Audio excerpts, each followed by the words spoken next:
আগামী 24 ঘন্টার মধ্যে তাদেরকে গ্রেফতার করতে হবে এবং পরবর্তীতে তদন্ত সাপেক্ষে বিচারের আওতায় আনতে হবে।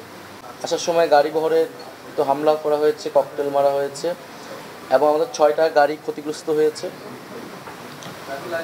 আর আমরা শুনতে পেয়েছি সেই ঘটনাস্থলেও মারা গিয়েছেন। আমরা সেই বিষয়ে তদন্ত চাচ্ছি, যাতে সুষ্ঠু তদন্ত হয় ঘটনার। আর প্রশাসনের বিষয়টা তো অবশ্যই প্রশাসন যেই তৎপরতা আজকে রাতে সে দেখাচ্ছে বা পরবর্তী ঘটনা হামলা শুরু হওয়ার পরে দেখাচ্ছে, সেটা যদি আগের থেকে শুরু করা হতো। কারণ যেহেতু গোপালগঞ্জে নিয়ে এই ধরনের একটা আশঙ্কা ছিল, আমরা তো সভা সমাবেশ করার অধিকার বাংলাদেশের সব জায়গায় আছে, গণতান্ত্রিকভাবে শান্তিপূর্ণভাবে। আমরা তো সেই জায়গা থেকে গিয়েছিলাম এবং গোপালগঞ্জ তো বাংলাদেশের বাইরে না, কেন গোপালগঞ্জে প্রোগ্রাম করা যাবে না, এবং সেটা নিশ্চিত করার দায়িত্ব ছিল প্রশাসনের, সরকারের। ফলে সরকারের ভিতর থেকেও বা প্রশাসনের ভিতর থেকেও কোনো ধরনের স্যাবোটেজ হয়েছে কিনা সে বিষয়েও আসলে তদন্ত করে দেখতে হবে। তাদের তৎপরতা নিয়েও সন্দেহ রয়েছে। আর মার্চ টু গোপালগঞ্জ বলতে আমরা তো এখানে পদযাত্রা বা মার্চ পুরো সারা দেশই তো আমরা আসলে মার্চ করতেছি, আলাদা কিছু ছিল না। আমি তো প্রথমেই বললাম গোপালগঞ্জের প্রোগ্রাম বা 16 তারিখে প্রোগ্রাম হবে, এটা আমাদের অনেক আগে 15-20 দিন আগে আমাদের এটা ঠিক করা। এটা সেই ধারাবাহিকতা এটা ছিল, আলাদা কিছু ছিল না। বরং এখানে আওয়ামী লীগ আসলে এটা অনেক দিন ধরে পরিকল্পনা করে এই ঘটনাটা ঘটিয়েছে। বাংলাদেশের সরকার, আইনশৃঙ্খলা বাহিনী, গোয়েন্দা সংস্থা আসলে এই বিষয়ে তৎপর হওয়া উচিত ছিল। একটা রাজনৈতিক দল তাদের প্রধান নেতৃবৃন্দ একটা জায়গায় যাচ্ছেন, সেই নিরাপত্তা দেওয়ার জন্য তাদের সর্বধরনের উদ্যোগ আসলে নেওয়া উচিত ছিল। সারা দেশ থেকে নেতাকর্মীরা এখানে জড়ো হয়েছে। এবং প্রিয় দেশবাসী, আপনারা জানেন যে আজ 16ই জুলাই জাতীয় নাগরিক পার্টির উদ্যোগে 1 জুলাই থেকে জুলাই গণ অভ্যুত্থানের 1 বছর পূর্তিতে আমাদের যে মাসব্যাপী কর্মসূচি ছিল দেশ গড়তে জুলাই পদযাত্রা, যেই কর্মসূচির মাধ্যমে আমরা বাংলাদেশের প্রত্যেকটি জেলায় যাচ্ছি এবং সেখানে গিয়ে জুলাই গণ অভ্যুত্থানের বার্তা, জাতীয় নাগরিক পার্টির প্রতিশ্রুতি এবং সেই জেলার সেই এলাকার মানুষের সমস্যা, তাদের সাথে আমরা কথোপকথন করছি, কর্মসূচি করছি, পদযাত্রা করছি। সেই ধারাবাহিকতায় আজকে গোপালগঞ্জ জেলায় আমাদের কর্মসূচি ছিল, আমাদের এই পদযাত্রা এবং পথসভা ছিল। এবং এই পথসভাটা কিন্তু একদম আমরা যখন 1 জুলাই শুরু করেছি সেই সময় কিন্তু এটা দিন তারিখ ঠিক ছিল, তখন থেকেই কোন দিন কোন জেলায় আমরা যাব, কোন সময় যাব, এটা কিন্তু অনেক আগে আপনারাও জানেন সেটা দেয়া হয়েছে, এটা হুট করেই ঠিক হয়নি। ফলে কিন্তু আপনারা জানেন, আমাদের সদস্য সচিবও বললেন যে মুজিববাদী সন্ত্রাসীরা, নিষিদ্ধ ঘোষিত সংগঠন ছাত্রলীগ এবং আওয়ামী লীগ এবং তার অঙ্গ সংগঠনের সন্ত্রাসীরা আমাদের গোপালগঞ্জের কর্মসূচিতে হামলা করেছে। জাতীয় নাগরিক পার্টি এবং গণ অভ্যুত্থানের নেতৃবৃন্দদের হত্যার উদ্দেশ্যে তারা সেই কর্মসূচিতে জঙ্গি কায়দায় হামলা করে। আমরা যেহেতু আমাদের কর্মসূচিটি ছিল যে 64টি জেলায় আমরা যাব, ফলে সেই ধারাবাহিকতায় আমরা গোপালগঞ্জ জেলায় গিয়েছি এবং গোপালগঞ্জ জেলায় গিয়ে আমরা অন্য জেলায় যে কর্মসূচিগুলো করেছি সেই জেলার মানুষের সমস্যার কথা শুনেছি, সমস্যার কথা তুলে ধরেছি, গণ অভ্যুত্থানের কথা তুলে ধরেছি, জাতীয় নাগরিক পার্টির প্রতিশ্রুতির কথা তুলে ধরেছি। সেই উদ্দেশ্যে আমরা আসলে গোপালগঞ্জে গিয়েছিলাম, যেখানে গোপালগঞ্জ জেলা, গোপালগঞ্জের রাজনীতি, গোপালগঞ্জের জনমানুষ, তাদের সমস্যা এবং জাতীয় নাগরিক পার্টির ভাবনা কি, আমরা সে বিষয়ে কথা বলার উদ্দেশ্যে গিয়েছিলাম এবং আমরা কথা বলেছি। আমাদের সমাবেশটিও সফলভাবে হয়েছে, আমাদের নেতৃবৃন্দ কথা বলেছেন, বক্তৃতা দিয়েছেন। কিন্তু আসার সময় আমরা যখন মাদারীপুর, গোপালগঞ্জ থেকে আমাদের পরবর্তী যা পথসভাটি ছিল মাদারীপুরে যাওয়ার ক্ষেত্রে সেখানে গোপালগঞ্জের ফ্যাসিস্ট বাহিনীর, ফ্যাসিস্ট আওয়ামী লীগের সন্ত্রাসীরা, মুজিববাদী সন্ত্রাসীরা হামলা চালায়, গুলিবর্ষণ করে, দেশীয় অস্ত্রশস্ত্র নিয়ে আমাদের গাড়ি বহরে হামলা করে এবং সেখানে যারা নিরাপত্তা বাহিনী ছিল, আইন শৃঙ্খলা বাহিনী এবং সেনাবাহিনী, তাদের উপরে হামলা চলায় এবং এক পর্যায়ে তাদের সহায়তায় আমরা সেখান থেকে খুলনায় চলে আসি এবং আমাদের আজকের যে পথসভাটি ছিল মাদারীপুর এবং শরীয়তপুর, সেটি স্থগিত করা হয়েছে সেই আজকের এই ঘটনার কারণবশত।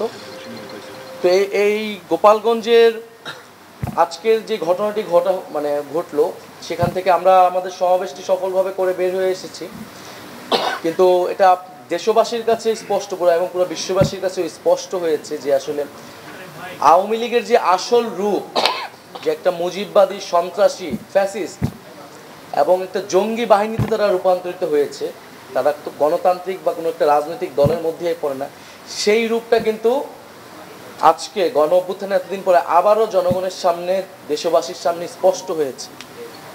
এবং গোপালগঞ্জে আমরা 5ই আগস্টের পর থেকে শুনেছি যে গোপালগঞ্জের ভিতরে এই ফ্যাসিস্টদের একটা আশ্রয় কেন্দ্র হয়ে উঠেছে এবং পুরা সারা দেশের যাদের নামে মামলা রয়েছে, ফেরারি আসামি, ছাত্রলীগের যে সকল নিষিদ্ধ ঘোষিত সংগঠনের নেতারা রয়েছেন, তারা সকলে গোপালগঞ্জে ছিলেন এবং তারা খুব পরিকল্পিতভাবে আসলে গণ অভ্যুত্থানের এবং জাতীয় নাগরিক পার্টির নেতৃবৃন্দদের হত্যার উদ্দেশ্যে আজকে আসলে সশস্ত্র হামলা চালিয়েছে।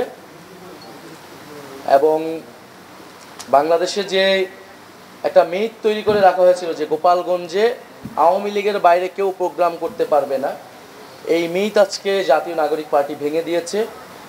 জাতীয় নাগরিক পার্টি যেহেতু চ্যালেঞ্জ নিয়েছে 30 দিনে তারা 64 জেলায় যাবে, জাতীয় নাগরিক পার্টি অবশ্যই সেই চ্যালেঞ্জ পূরণ করবে। গোপালগঞ্জে আজকে আমাদের পথসভা হয়েছে এবং অন্যান্য প্রত্যেকটা জেলা, যে জেলাগুলো বাকি রয়েছে, আমাদের সেই পথসভাগুলো হবে এবং আগামীকাল পূর্ব নির্ধারিত সময় অনুযায়ী আমাদের যে ফরিদপুরের পথসভাটি, সেই পথসভা হবে এবং সেই অনুযায়ী পরবর্তী যেই পথসভাগুলো রয়েছে ফরিদপুর, রাজবাড়ী, মানিকগঞ্জ, সেই অনুযায়ী চলতে থাকবে। যতই বাধা বিপত্তি, হামলা, হত্যা চেষ্টা হোক না কেন, জাতীয় নাগরিক পার্টির নেতৃবৃন্দ এই পথসভা, দেশ গড়তে জুলাই পথসভা থামবে না।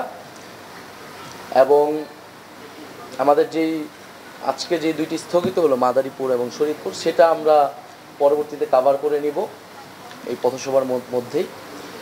তো আজকে প্রেস ব্রিফিংয়ের উদ্দেশ্যটা এটাই যে আমাদের পরবর্তী কার্যক্রমটা অব্যাহত থাকবে ফরিদপুর থেকে।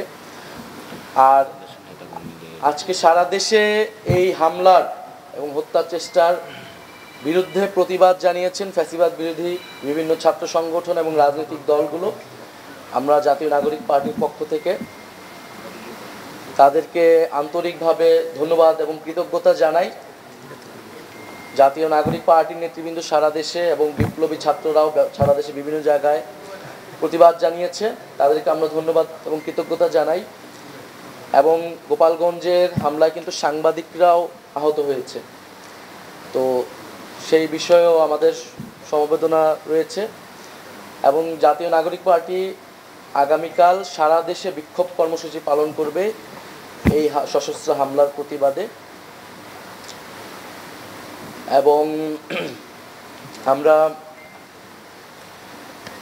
আমাদের যেই ফরিদপুরের পথসভা কালকে থাকবে, আমরা সারা দেশের মানুষের প্রতি আহ্বান রাখছি, সরকার এবং প্রশাসনের প্রতি আমরা আহ্বান রাখছি যে গোপালগঞ্জের, আমরা কিন্তু গোপালগঞ্জে আমরা বা যে কোনো জেলায় যখন আমরা যাই, প্রশাসনের সাথে কথা বলেই যাই, সিকিউরিটি ক্লিয়ারেন্স নিয়ে যাই। গোপালগঞ্জে কিন্তু একইভাবেই যাওয়া হয়েছে, সেখানকার আইন শৃঙ্খলা বাহিনী এবং প্রশাসন আমাদেরকে যে ডিরেকশন দিয়েছেন, যে রুটে যেতে বলেছেন, আমরা কিন্তু সেভাবেই গিয়েছি এবং আসার সময়ও সেভাবেই এসেছি।